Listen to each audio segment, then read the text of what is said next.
안녕하세요. 저는 현재 13살, 16살, 이쁜 두 딸을 키우고 있는 40대 여성입니다. 이곳에 항상 시댁 사연이 많이 올라오고 저도 재밌게 듣고 있었는데요. 이렇게 사연을 보내게 된 이유는 바로 제 올케 때문이에요. 다들 며느리 괴롭히는 신우 이야기는 많이 올라오던데 저는 오히려 되바라진 올케 때문에 너무 힘들거든요. 사람이 호의를 베풀면 그게 권리인 줄 안다고 누가 그러던데 딱 그 말이 맞았습니다. 속으로 수십 번 신우짓 하지 않겠다고 다짐했고 또 참아냈지만 올케는 처음부터 자신의 권리를 우선시하며 저와 저희 엄마를 무시하기 일쑤였거든요. 어떤 사건들이 있었는지 천천히 말해드릴게요. 들으시고 여러분들의 의견도 한번 듣고 싶네요. 먼저 사연을 소개하기에 앞서 저희 엄마에 관한 이야기를 해볼까 해요. 저희 엄마는 정말 요새 드라마에서 나오는 모든 시집살이를 다 겪어내신 분입니다. 일단 할아버지 할머니를 모시고 살면서 1년 365일 하루도 빠짐없이 삼시세끼 밥을 다 차리셨습니다. 게다가 매일 동네 분들을 잔뜩 불러오시고 손님상을 내오라고 호통을 치셔서 식사 시간 중간중간에도 쉴 새 없이 손님상을 내오고 차리셨습니다. 엄마는 엄마의 친정에도 가지 못했어요. 친정 부모님 생신날은 물론 명절 때도 친정에 갈 수 없었고 친정에 갈 수 있는 날은 오로지 음력 1월 15일 정월 대보름에만 뿐이었답니다. 평소에 할머니가 기분이 좋지 않은 날에는 괜히 집안일 음식에 대한 타박은 기본이었고 엄마가 어디를 아예 나가지 못하게 했어요. 제가 어릴 때 어린 엄마들끼리 한 달에 한 번씩 마을 회관에 모여 맛있는 음식도 해먹고 간단히 술도 마시고 하는 부녀의 모임이 있었거든요. 제 친구들의 엄마는 다 그 자리에 참석했지만 저희 엄마는 할아버지 할머니의 불호령 때문에 한 번도 참석을 못하셨습니다. 어디서 여자들끼리 모여서 밥을 먹고 술을 먹냐며 아주 천인공노할 짓거리 한다고 엄마는 절대 가지 말라고 하셨답니다. 한 번은 엄마가 감기에 심하게 걸리셨는데 할아버지 할머니의 시집살이로 쉬지 못하고 계속 일을 하시니 귀에서 진물이 나왔대요. 처음에는 이러다가 말겠지 했는데 진물이 계속 나고 색도 노랗게 변해서 할머니께 병원을 가봐야겠다고 하니 할머니는 이런 것쯤은 금방 낫는다고 하며 병원을 못 가게 일부러 이것저것 일을 시키셨다고 해요. 다음 날에도 할머니는 병원을 가지 못하게 갖가지 수단과 방법을 다 쓰셨어요. 그렇게 한 달 정도 지나자 진물이 안 나오긴 했는데 문제는 그 뒤로 소리가 잘 들리지 않았답니다. 그래서 할아버지나 할머니가 부르셔도 잘 듣지 못했죠. 하루는 제가 학교에 갔다가 왔는데 할머니가 엄마의 뺨을 때리고 시어미를 무시하냐며 소리를 지르고 계셨습니다. 엄마는 그런 할머니한테 아무 소리 못하고 무릎 꿇고 죄송하다고 울고 계셨어요. 무슨 일인가 하고 보니 할머니가 엄마한테 물을 가져오라고 부르시는데 엄마는 부엌에서 식사 준비한다고 듣지 못했대요. 그래서 할머니가 화가 나서 부엌으로 쫓아가서는 엄마의 뺨을 때리셨다고 해요. 그때가 저 초등학교 1학년이었는데 어린 마음에 너무 놀라서 그 모습을 보자마자 바지에 실수했어요. 실수하는 제 모습을 보시고 할머니는 엄마에게 딸년 교육을 얼마나 멍청하게 했으면 아직도 똥오줌을 못 가리냐며 더 크게 화를 내셨답니다. 흔히들 며느리 사랑은 시아버지라고 하죠. 그러나 우리 집은 아니었습니다. 할아버지도 만만치 않으셨어요. 엄마가 조금이라도 식사 준비가 늦어지면 할아버지는 불같이 화를 내셨습니다. 그리고 항상 뜨거운 국만 드시고 식으면 국을 드시지 않았어요. 그런데 식사를 하다 보면 당연히 국이 식기 마련이잖아요. 할아버지의 국이 식으면 엄마한테 국을 다시 뜨겁게 데워달라고 하셨습니다. 그뿐만 아니라 중간중간에 반찬이 비면 반찬을 가져오라고 하시고, 물은 또 찬물만 드셔서 미리 꺼내두면 물이 미지근해지니 드시기 직전에 물을 드려야 했어요. 그래서 엄마는 식사 자리에 다 같이 앉아서 드셔본 적이 거의 없습니다. 다들 드시고 나서 이제 엄마가 밥을 제대로 한술 뜨시면 이번에는 과일을 내오라고 하시는 통에 엄마는 항상 3분이면 식사를 다 마치셨답니다. 또 제사를 목숨보다도 더 귀하게 여기셔서 무슨 일이 있어도 제사는 반드시 지내야 했죠. 문제는 제사상은 반드시 며느리가 차려야 한답니다. 할아버지 말로는 그게 법이래요. 엄마 역시 제사를 중요하게 생각하시는 분이라 평소에 제사 지낼 때 힘들긴 해도 큰 불만은 없었대요. 단 한 번 제 남동생이 태어난 해만 빼고요. 사실 제 동생이 생일 다음 날이 제삿날이거든요. 동생이 아직 엄마 뱃속에 있을 때 동생이 출산 예정일이 다 되어가기는 했지만 제삿날이 다음 날이다 보니 엄마는 부른 배를 붙잡고 제사 음식을 준비하고 계셨대요. 그런데 갑자기 산통이 오는 바람에 음식을 준비하다 말고 집에서 제 동생을 낳았다고 합니다. 지금은 병원 가고 조리원 가고 하지만 엄마의 젊은 시절 시골에서는 밭일하다가도 아기 낳는 사람들이 많이 있었다고 해요. 아무튼 그렇게 동생을 출산하고 너무 힘들어서 잠깐 누워있는데 할아버지는 엄마의 팅팅 부은 얼굴을 보고도 이제 애 낳았으니 마저 제사 음식을 준비하라고 하셨대요. 저희 엄마는 그날은 너무 서러워서 눈물을 흘리며 제사 음식을 하고 있으니 그 모습을 본 할아버지는 도와주지는 못할 망정 조상님들이 드실 음식인데 부정타게 어디서 눈물바람이 나며 호되게 혼을 내셨다고 합니다. 그런다고 저희 아버지가 엄마를 편하게 해주시는 것도 아니었어요.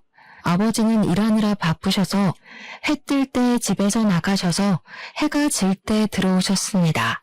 그러고 저녁 때 집에 가서 할아버지와 할머니한테 엄마가 혼이 나고 계시면 아빠는 엄마의 편이 아닌 할아버지와 할머니 편에 서서 엄마한테 더 크게 화를 냈어요. 엄마가 이 집에 시집 오고 나서 하루도 조용한 날이 없다며 어른들 모시고 살면 잘 좀 하라고 잔소리를 하셨답니다. 저와 남동생이 어릴 때는 그런 아버지와 엄마를 보며 할 수 있는 것이 없어서 가만히 있었지만 우리가 커가면서 이건 아니다 싶어서 할아버지 할머니께 그러지 말라고도 하고 아버지한테 화를 내기도 했어요. 그래서 엄마의 시집살이는 점점 줄기는 했지만 그럼 뭐해요? 이미 엄마의 청춘이 다 시집살이로 멍들었는걸요. 정말 제가 본 엄마의 시집살이를 책으로 낸다면 평사전이 100권은 나올 정도입니다. 이렇게 심하게 시집살이를 겪은 엄마가 남동생이 결혼하며 며느리를 맞이하게 되었어요.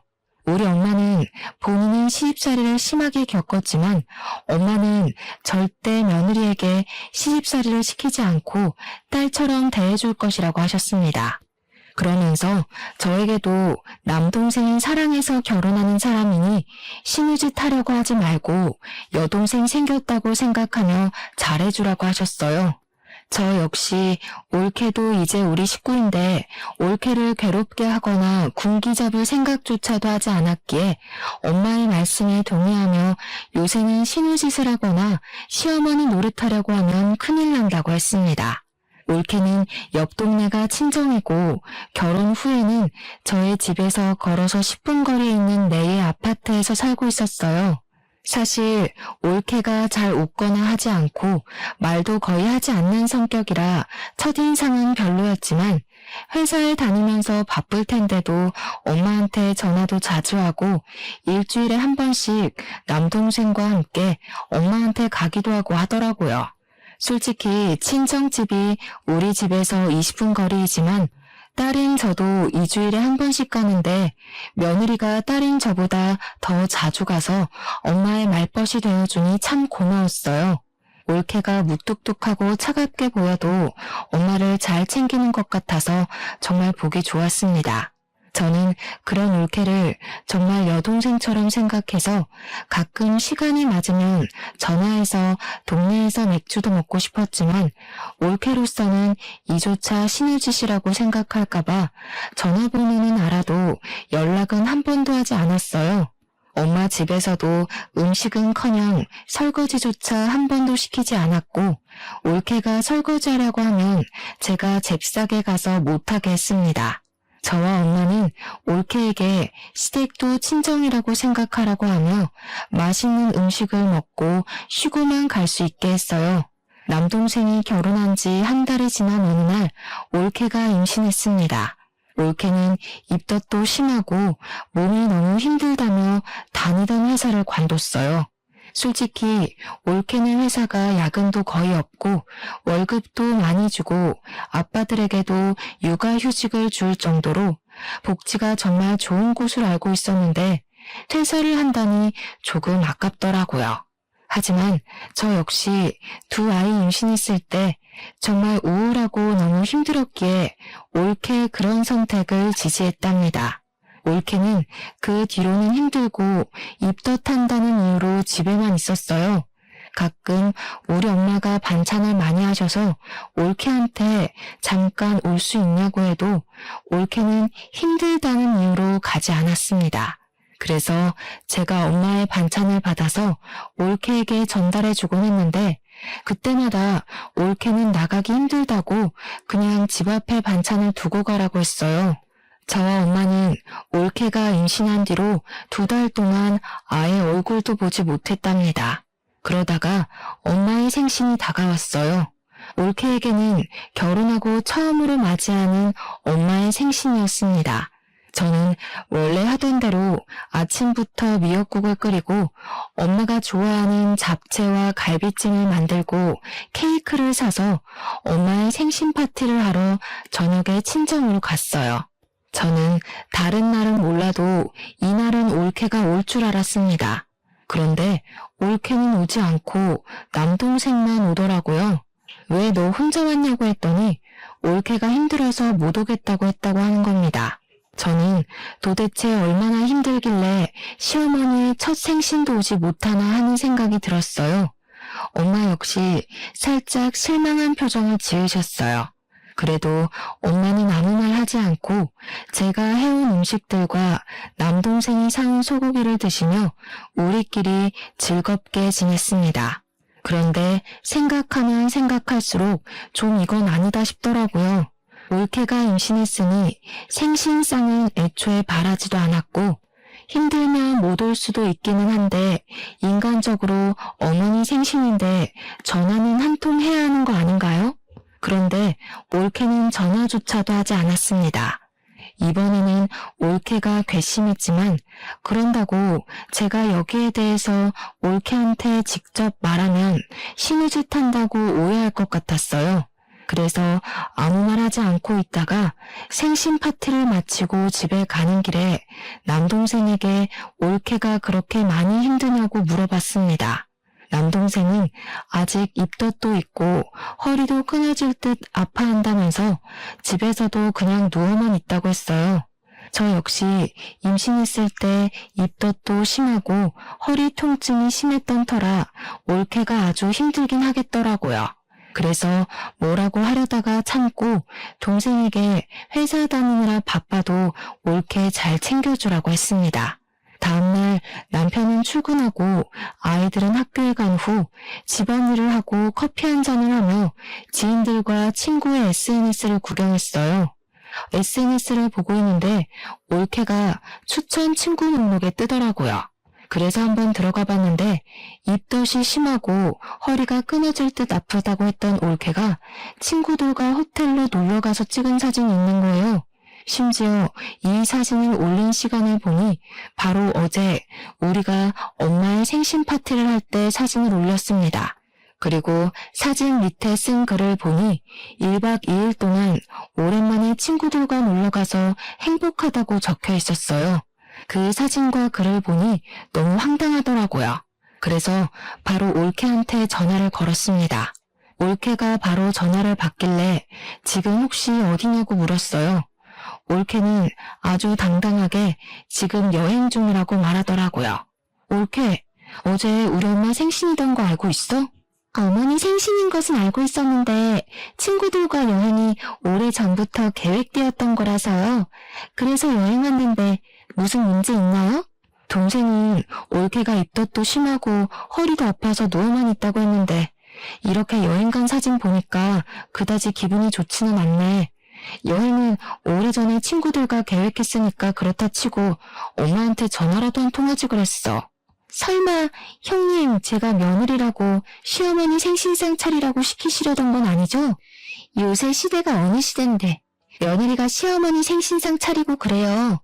그리고 전화는 하려고 했는데 어머니가 오전 오후에는 밭일 하시느라 바쁘시고 저녁 때는 가족끼리 생신 파티 하는데 제가 괜히 흐름 깰까봐 못했어요, 형님.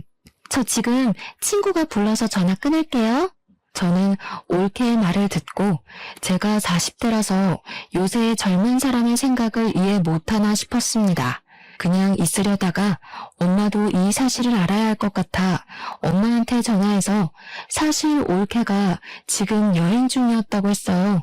그랬더니 엄마는 그냥 한숨을 쉬시면서 아기 낳으면 이제 자유롭게 어디 가지도 못할 텐데 괜히 이러쿵저러쿵 하지 말고 그냥 조용히 있으라고 하셨습니다. 엄마가 그냥 있으라니 가만히 있기는 했는데 솔직히 올케의 이런 행동이 이해가 전혀 되지 않더라고요. 뭐라고 더 하면 올케가 신우짓을 한다고 생각할까봐 뭐라고 하지도 못하고 그냥 조용히 있었답니다. 그 뒤로도 올케는 집에 거의 오지 않았고 일이 있을 때마다 남동생만 왔어요. 엄마는 임신한 올케가 불편할까봐 전화조차도 올케에게 하지 않았고 무슨 일이 있어도 항상 남동생에게만 전화했습니다. 시간이 흘러 올케가 결혼한 뒤 첫 명절이 다가왔어요. 저는 남편이 출장을 가서 시댁에는 전화만 드리고 가지 않았고 아침에 아이들을 데리고 친정으로 갔습니다. 친정으로 가서 엄마와 차례상으로 올릴 음식 재료들을 손질하는데 올케와 남동생이 점심시간에 왔어요. 저는 임신하고 나서 처음 보는 올케가 반가워 이것저것 물어봤습니다. 올케는 아주 당황한 표정을 지으며 그냥 예전보다는 몸이 괜찮아졌다고 했어요. 남동생네 부부도 오고 식사 시간이 되어 밥을 차리는데 올케는 힘들다는 이유로 방에 들어가 있고 남동생만 나와서 저를 도왔습니다. 반찬과 수저는 다 놨고 밥과 국만 풀면 되는 상황에서 제가 올케에게 밥 먹으러 오라고 불렀어요. 올케가 부엌으로 왔는데 아직 밥이 퍼지지 않은 것을 보고 인상을 딱 찌푸리더라고요. 뭐야, 아직 밥도 퍼지지 않았는데 왜 벌써 나오라고 불러요? 설마 저한테 밥 푸라고 나오라고 하신 거예요? 그래, 누나가 너무 빨리 불렀어. 밥까지 다 푸고 부르면 되지. 왜 벌써 불러? 이제 밥을 푸니까 지금 부른 거지. 그리고 이렇게까지 짜증을 낼 일이야? 그래봤자 고작 1분, 2분 차이인데 꼭 엄마도 그렇고 누나도 그렇고 밥을 다 푸고 나서 부르면 되지. 꼭 이렇게 빨리 부른다니까. 지훈아, 내가 미안해. 다음에는 밥 다 푸고 부를게. 일단 자리에 앉아. 저는 올케를 보니 정말 황당하더라고요. 이런 올케의 행동도 어이없는데 더 어이없는 건 제 동생이었습니다. 제 동생은 원래 가정적인 아이가 아니었거든요. 결혼 전 할아버지와 할머니가 남자는 주방에 얼씬도 하면 안 된다고 하시는 통에 남동생은 집에서 숟가락조차도 놓지 않았습니다. 상에 반찬 올리는 것도 밥을 푸는 것도 한 적이 없었어요. 그런 동생이 자기 와이프한테는 아무 말도 하지 않고 그저 하자는 대로만 하고 있었습니다. 밥을 먹는데도 올케가 어이없는 이유로 짜증을 내면 다 받아주고 쩔쩔매는 모습을 보니까 누나로서 정말 꼴보기가 싫더라고요. 밥을 다 먹고 나서도 올케는 힘들다는 이유로 자신이 먹은 그릇조차 치우지 않고 그냥 방에 들어가 버렸습니다. 그 덕에 당연히 저 혼자 설거지를 했네요. 엄마는 이런 막대 먹은 올케에게 과일을 깎아서 방에 가져다 주시고 물도 가져다 주셨습니다. 저는 그런 올케가 얄밉기도 하고 화가 나서 방에 들어가서 뭐라고 하려고 했지만 엄마는 임신 8개월이나 돼서 힘들 텐데 괜히 그러지 말라고 하시며 그냥 푹 쉬게 내버려 두라고 하셨어요. 시어머니는 엄마가 그러자는데 제가 뭐라고 할 수는 없어서 그냥 알겠다고는 했는데 올케는 그날 명절 모든 준비가 마쳐질 때까지 방에서 한 걸음도 나오지 않더라고요. 다음 날이 되었어요. 친척들이 우리 집에 아침 일찍 오시고 차례상을 차리는데 솔직히 설거지나 상 차리는 일은 하지 않더라도 결혼 후 첫 명절인데 친척들한테 인사는 해야 하지 않나요? 친척들이 오셨는데도 올케는 방에서 나오지 않았습니다. 일부러 제가 올케를 크게 불렀는데 남동생은 잠자리가 바뀌어서 어제 잠을 한숨도 자지 못했다며 그냥 쉬게 두라고 하는 거 있죠. 전 그래도 동생의 말을 무시하고 계속 친척들 왔다고 하며 올케를 불렀습니다. 올케는 잠옷을 입고 머리는 부스스해서 나오더라고요. 저는 올케에게 아무리 힘들어도 친척 어른들 오셨으니 인사는 하라고 했더니 마지못해 고개만 까딱하고 다시 들어가라는 겁니다. 참다 못한 제가 임신해서 아무리 힘들어도 시어른들 오셨으니 와서 같이 있으라고 하며 한 소리 했습니다. 저는 친정에서 차례상을 한 번도 차려본 적이 없어요. 그리고 솔직히 말해서 이 차례상이 형님네 조상들을 위한 것이지 제 조상을 위한 것은 아니잖아요.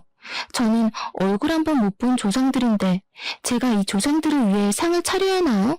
며느리라는 이유로요? 그래, 올케 말이 다 맞기는 하는데 내가 언제 너한테 차례상 차리라고 했어? 조상님들은 올케가 얼굴도 못 봤으니 그렇다 치고 지금 여기 오신 친척 어른들께 인사를 할 수 있는 거잖아. 아니야? 누나, 지금 신우짓 하고 있는 거 알아? 솔직히 지은이 말이 다 맞지, 안 그래? 지은이는 솔직히 이 집 핏줄도 아닌데 며느리라는 이유로 굳이 상 차릴 필요 없지. 꼰대같이 왜 그래? 뭐? 꼰대? 지금 나만 이 상황이 이해되지 않는 거니? 솔직히 내가 네 와이프한테 설거지를 시켰니? 음식을 장만하라고 했니? 네 와이프 말대로 내 조상이니까 내가 음식 장만 다 했고 상도 내가 다 차린다고. 그런데 결혼 후 첫 명절이고 친척들은 결혼식 이후 처음 뵙는 자리인데 방에서 나와보지도 않고 저러고 있는 게 말이 돼? 아유, 희진아, 그만해라. 지은이도 임신하고 했는데 힘들겠지 뭐. 그냥 지은이는 들어가서 쉬고 우리끼리 하자꾸나. 올케는 그냥 방에 들어가 버리고 아버지와 엄마는 친척들에게 지금 임신해서 너무 힘들어서 그러니 이해해달라고 했습니다. 친척들은 부모님께 며느리가 아주 사람 잡겠다며 농담식으로 이야기하시는데 정말 기분이 좋지 않더라고요. 차례가 끝날 때까지 올케는 방에서 아예 나오지 않았고 차례가 끝나자마자 기다렸다는 듯 남동생과 자기 친정으로 휙 가버렸습니다. 그렇게 어이없는 명절이 끝나버렸답니다. 명절이 지나고 한 달 정도나 흘렀으려나요? 올케의 친정엄마가 돌아가셨다는 연락을 받았습니다. 사실 올케의 아버지는 이혼해서 연락되지 않고 엄마와 둘이서만 살았는데 그런 엄마가 돌아가셨으니 얼마나 힘들겠어요. 그래서 저는 소식을 듣자마자 바로 장례식장에 갔습니다. 올케는 지금 임신 9개월 차라서 배가 많이 불러있는 상황이었어요. 걷기도 힘든지 걸을 때마다 뒤뚱거리며 통곡을 하는데 정말 너무 안타깝더라고요. 그런 올케를 보면 눈물이 자꾸 나서 장례식장에서 친언니처럼 하나하나 챙겨주고 도와주었습니다. 우리 엄마도 엄마와 둘이서만 살아서 각별할 텐데 돌아가셨으니 얼마나 힘들겠냐고 하시며 장례식장에서 손님 맞이도 직접 하시고 올케와 같이 3일 밤을 지새웠어요. 그렇게 무사히 사돈 어르신의 장례식을 마쳤습니다. 장례식을 마치고 일주일 정도가 지났어요. 저는 장례식 후에 올케한테 고맙다는 전화가 올 줄 알았습니다. 그런데 전화가 한 통도 없더라고요. 저는 그렇다 치고 엄마는 3일 동안 같이 장례식장에서 밤을 지새웠는데 엄마한테조차 아무 연락이 없었대요. 솔직히 서운하긴 했지만 지금 출산을 앞두고 있기도 하고 엄마를 잃은 슬픔이 커서 그런가 보다고 이해하려고 했습니다. 그리고 2주일 정도 후에 조카가 태어났어요. 엄마는 올케의 조련 태조날에 올케를 위해 밑반찬과 미역국, 산모들에게 좋은 한약을 준비해 주셨습니다. 제가 요새는 반찬도 잘 나와서 시켜 먹어도 된다고 했지만 그래도 친정엄마도 돌아가셔서 챙겨줄 사람도 없는데 우리가 챙겨야 한다며 허리가 아프신데도 굳이 음식을 잔뜩 만드시더라고요. 엄마는 밭일 때문에 가지 못하니 저한테 음식들을 올케에게 갖다 주고 시간 되면 올케가 좀 쉴 수 있게 아기도 보고 오라고 했습니다. 솔직히 이전의 올케 행동을 생각하면 하기가 싫었지만 제가 첫째 아이를 낳고 난 직후를 생각해보니 올케가 지금 얼마나 힘들까 하는 생각이 들었어요. 사실 저는 출산 직후 너무 힘들었거든요. 잠도 못 자고 밥도 제대로 못 먹고 밖에 나가지도 못하니 정말 사람이 이래서 정신을 놓고 미치는구나 하는 생각이 들 정도였습니다. 아기 분유 주다가 울고 자다가 울고 그냥 온종일 눈물만 흘렸는데 그때 그래도 엄마가 도와주셔서 잘 극복했던 것 같아요. 그런데 올케는 그렇게 도움을 주실 엄마도 없으니 얼마나 힘들까 하는 생각에 올케가 미운 마음은 일단 접어두고 엄마에게 반찬과 한약을 받아서 올케 집으로 갔습니다. 집에 가서 배를 누르려다가 조카가 잘 수도 있을 것 같아서 조심스럽게 문을 두드렸어요. 한 번, 두 번 두드리는데 나오지 않더라고요. 세 번째 두드릴 때 올케가 나왔는데 제가 문을 두드리는 바람에 조카가 잠에 졌겠다고 짜증을 엄청 냈습니다. 물론 아기가 이제 막 잠들었는데 깨면 짜증이 나기는 하지만 아무리 그래도 그렇지 이렇게까지 화를 내나 싶었어요. 진짜 욕이 목구멍까지 올라왔지만 지금 정말 예민할 때라는 것을 저도 잘 알고 있기에 일단 올케한테 미안하다고 한 후 엄마가 챙겨준 반찬과 한약을 건넸습니다. 올케는 밥도 잘 먹지 못하는데 웬 반찬이고 한약이냐며 저한테 신경질적으로 말했어요. 지금 아기 막 낳고 난 직후라 올케가 힘든 건 알겠는데 엄마도 아픈 허리 부여잡고 너 음식 먹인다고 이렇게 한 거야.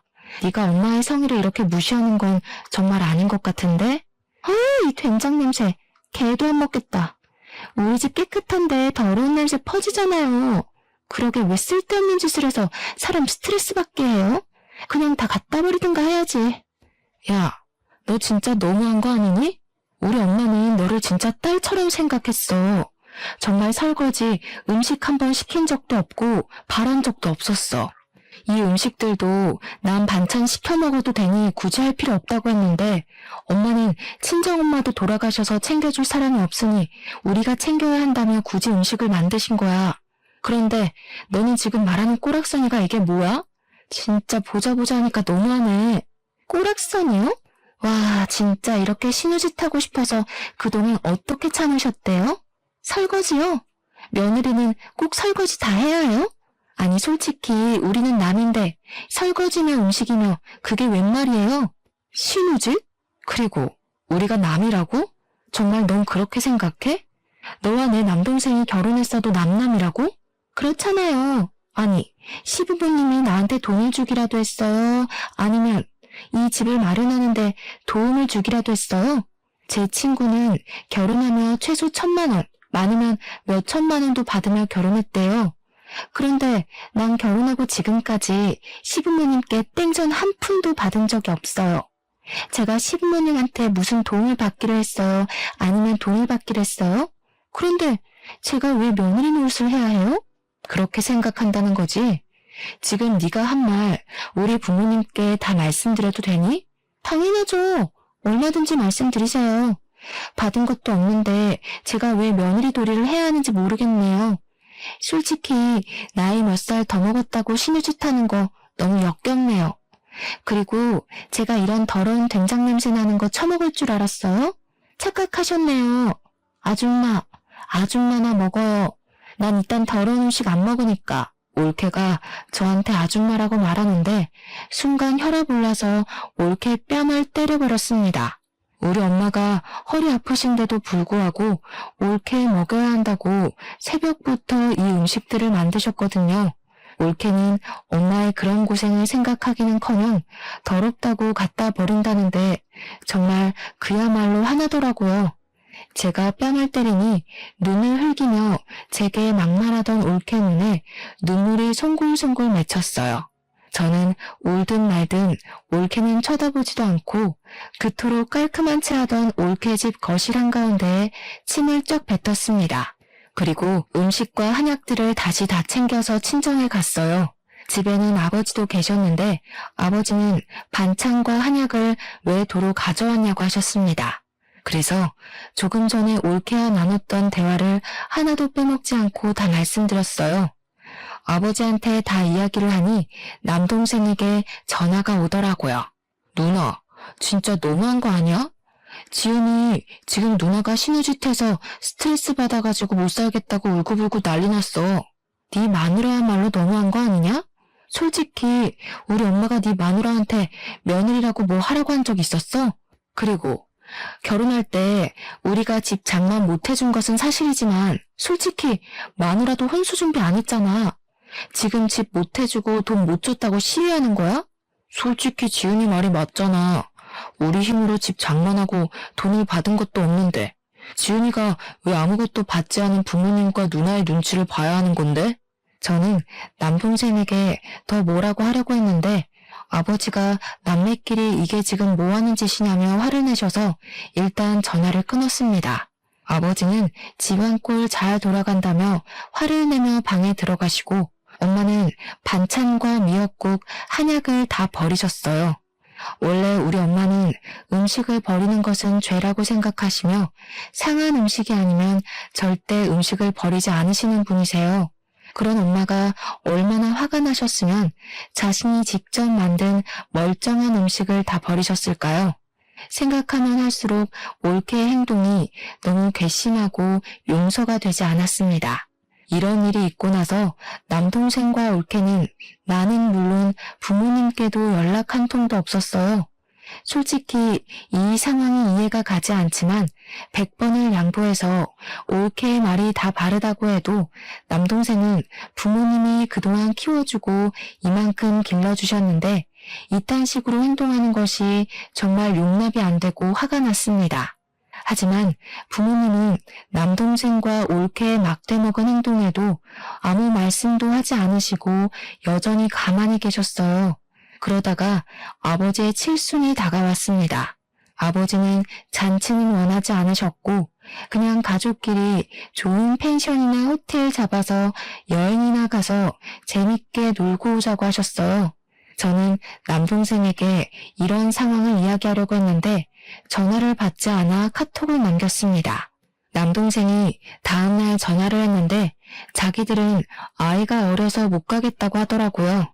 그럼 아버지의 칠수는 어떻게 할 거냐고 했더니 자기들은 그냥 있을 테니 우리 가족끼리 부모님을 모시고 가라는 거예요. 남동생에게 어떻게 아들이 돼서 그럴 수 있냐고 하며 뭐라고 했습니다. 누나, 솔직히 우리 결혼하면서 내가 부모님께 돈을 받았던 것도 아닌데 이렇게 강제로 여행 가는 건 아니잖아. 그리고 요새 지은이도 아기 보느라 너무 힘들어. 잠도 못 자고 밥도 못 먹고 정말 눈만 뜬 시체같이 살고 있다고. 그니까 우리한테 여행 가라고 강요하지 마. 야, 네 마누라만 아기 낳았냐? 나도 낳았고 엄마도 낳았어. 다 그러면서 엄마 되는 거야. 오버 좀 하지 마. 그리고 결혼할 때 우리 집에서 돈도 못 주고 집도 못 마련해줬다는 이유로 부모님이 며느리한테 무시당하면서 살아야 하니? 솔직히 부모님이 네 마누라한테 집안일을 시켰니 막말을 했니? 그리고 피가 안 섞인 남남이라고 해도 지인이고 친구면 생일 축하해주는 건 당연한 거야. 알겠어? 그니까 너도 이번엔 헛소리 하지 말고 꼭 와라. 알겠냐? 저는 남동생에게 협박하듯이 반드시 이번엔 오라고 하고 끊어버렸습니다. 그래도 남동생은 자기는 못 가겠다고 하며 부모님께 잘 말해달라고 문자가 왔어요.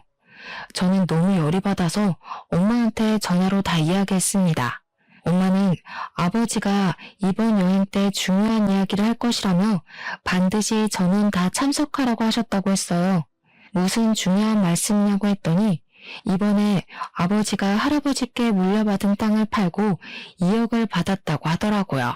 아마 그 2억을 나누고 아버지 유산에 대해서 말씀을 하실 것 같다며 반드시 다 참석하라고 하시는 거예요. 그러면서 제가 또 이야기하면 신우지신에 뭐네 할 수도 있으니 엄마가 직접 이야기를 하겠다고 하시며 저한테는 남동생에게 연락은 따로 하지 말라고 하셨습니다. 잠시 뒤 엄마한테 다시 전화가 왔는데 남동생 가족도 오기로 했답니다. 여행 장소는 조카가 아직 너무 어려서 멀리는 못 가고 여기서 1시간 거리의 바닷가로 정했고 날짜는 남동생의 일정에 맞춰서 아버지의 생신이 지나고 가기로 했어요. 아버지는 생신 때 제주도로 가고 싶으신 것 같았는데 아버지 뜻대로 하지 못하고 남동생네 눈치를 봐야 하는 이 상황이 짜증이 나더라고요. 일주일 정도가 지나 아버지의 생신날이 되었습니다. 사실 전날에 남동생과 올케에게 내일 아버지의 생신이니 저녁 때 부모님 집으로 오라고 했어요. 저는 아침 일찍부터 가서 엄마와 아버지의 생신상을 준비했습니다. 아버지가 좋아하시는 회를 떠오고 매운탕도 끓이고 미역국도 끓였어요. 저녁 시간이 되어 남편도 퇴근하고 친정으로 오고 아이들도 학교 다녀와서 다 같이 저녁 식사를 하려는데 남동생과 올케는 연락도 없고 오지도 않았습니다. 아버지는 그냥 내버려두라며 우리끼리 맛있게 먹자고 해서 우리 가족끼리 아버지의 생신을 축하하며 먹고 끝났어요. 그리고 칠순 여행을 하는 날이 되었습니다. 원래는 11시까지 식당 앞에 모여서 다 같이 점심을 먹은 후 바닷가를 구경하고 펜션으로 들어가기로 했는데 남동생과 올케네가 11시가 되어도 식당 앞에 나타나지 않고 전화도 받지 않았습니다. 12시가 되자 그제야 나타났어요. 왜 이렇게 늦었냐고 물어보니 늦잠을 잤다고 하더라고요. 그런 남동생 부부를 보니 짜증이 났지만 어린 아기와 이동하려면 준비할 것이 정말 많다는 것을 잘 알기에 그냥 조용히 있었습니다. 밥을 먹고 바닷가를 구경하는데 정말 올케는 인상을 팍 쓰며 구시렁거리기만 했어요. 정말 중3인 우리 큰딸보다 더 많이 불평불만을 하더라고요. 솔직히 자기네들 일정에 맞춰서 날짜도 잡고 장소도 잡았는데 고마움은커녕 짜증만 내니 저도 슬슬 화가 났습니다. 뭐라고 하려고 했지만 아버지가 그냥 조용히 있으라고 하셔서 가만히 있었네요. 장을 보고 펜션에 들어가 고기를 구워 먹는데 남동생네 부부는 아무것도 하지 않고 방에 들어가서 쉬고 있었습니다. 솔직히 올케는 어린 아기를 봐야 하니 어쩔 수 없다 치지만 남동생은 나와서 같이 준비를 할 수도 있는 거잖아요. 그리고 올케도 부모님이 오랜만에 손주 보는데 부모님 옆에서 아기 얼굴도 보여드릴 수 있는 거 아닌가요?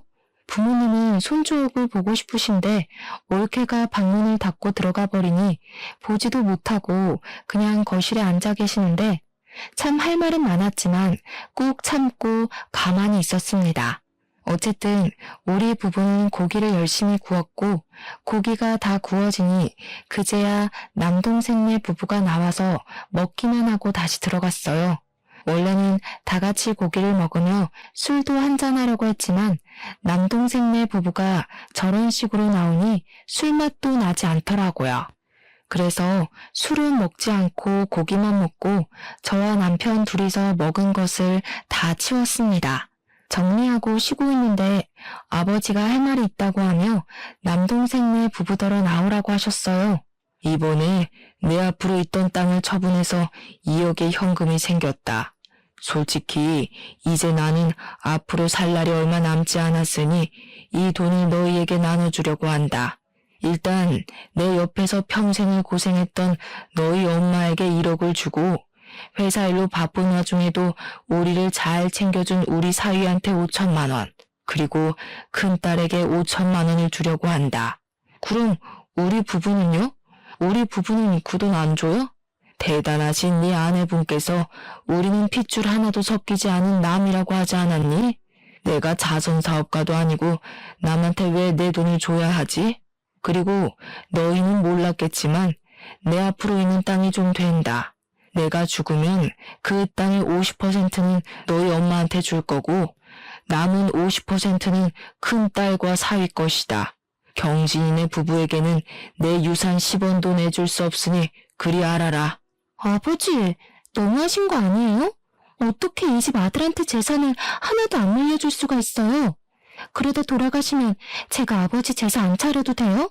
며느님, 저는 우리 며느님께 제사밥 얻어먹을 생각 추호도 없습니다. 나와는 핏줄 하나도 섞이지 않은 며느님 제사상을 어찌 받는단 말입니까? 그러니 저한테 유산을 받으려는 생각 꿈에도 하지 마세요. 아시겠습니까? 아버지는 그동안 아무 관심이 없는 척하면서 남동생네가 어떤 식으로 행동하는지를 하나하나 다 보고 계셨습니다. 남동생이 무슨 말을 해도 아버지와 엄마는 남에게 재산을 하나도 물려줄 수 없다고 하니 올케는 엄마와 나에게 무릎을 꿇고 눈물을 흘리며 그동안 너무 죄송했다고 하더라고요. 며느님, 뭐가 죄송해요? 핏줄도 하나도 안 섞인 며느님에게 생일상이며 제사상을 바라는 우리가 못된 것이죠. 어서 일어나세요. 남인데 이렇게 무릎을 꿇으시면 어떡합니까? 이렇게 무릎을 꿇어도 우리는 며느님네 부부한테 드릴 것이 없으니 일어나세요. 그리고 이제는 남이니까 집에 안 오셔도 됩니다. 온다 해도 나와 바깥 양반 모두 며느님께 드릴 것이 하나도 없어요. 저 한 번 말하면 끝까지 지키는 사람이니 며느님이 앞으로 무슨 짓을 해도 절대 뭐 하나 주지 않을 것입니다. 아시겠어요? 올케, 우리가 해준 것이 없으니 며느리 둘이 바라지도 말라고 했지? 너 역시 며느리 둘이 하나도 한 적 없으니 우리 부모님 유산이고 뭐고 아무것도 바라지 마. 경진이 너도 마찬가지야. 이제 경진이 네가 손가락을 빨고 살든 죽든 말든 신경을 안 쓸 테니까 너희 둘이서 잘 살아봐. 올케는 피 하나도 안 섞인 남이니까 그렇다 치고 경진이 너는 정말 이번에 엄청 실망했다. 여자한테 홀라당 넘어가서 지 부모도 모르는 그런 동생 난 필요 없어. 누나 동생의 연도 다 끊자. 알겠니? 나와 아버지는 물론이고 엄마마저 단호한 얼굴로 올케한테 한 푼도 줄 수 없다고 하자 올케는 손까지 싹싹 빌며 그동안 정말 죄송했다고 했습니다. 남동생과 올케가 하도 울고불고 난리를 쳐서 아버지와 엄마 그리고 우리 가족은 펜션에서 나와 그냥 부모님 집으로 가버렸어요. 부모님 집에서 그동안 남동생과 올케가 했던 무례한 행동들을 안주 삼아 우리끼리 술 한잔을 했습니다. 그때 마신 술은 제가 살면서 마셨던 술 중에서 가장 시원하고 달콤했네요. 그 뒤로 남동생 부부가 한 번 왔는데 우리 부모님이 극진히 존댓말을 쓰며 남 취급을 했습니다. 올케가 설거지라도 하려고 하면 절대로 하지 못하게 저와 엄마가 막아줬어요. 너무 불편했는지 그 뒤로는 오지도 않길래 남동생이 알아서 잘 살겠거니 했습니다. 하루는 큰딸이 학교 마치고 집에 오다가 우연히 삼촌이 공사판에서 일하는 것을 봤다고 했어요. 여기저기 알아보니 남동생이 다니는 회사가 부도나서 월급을 못 받고 있다고 하더라고요.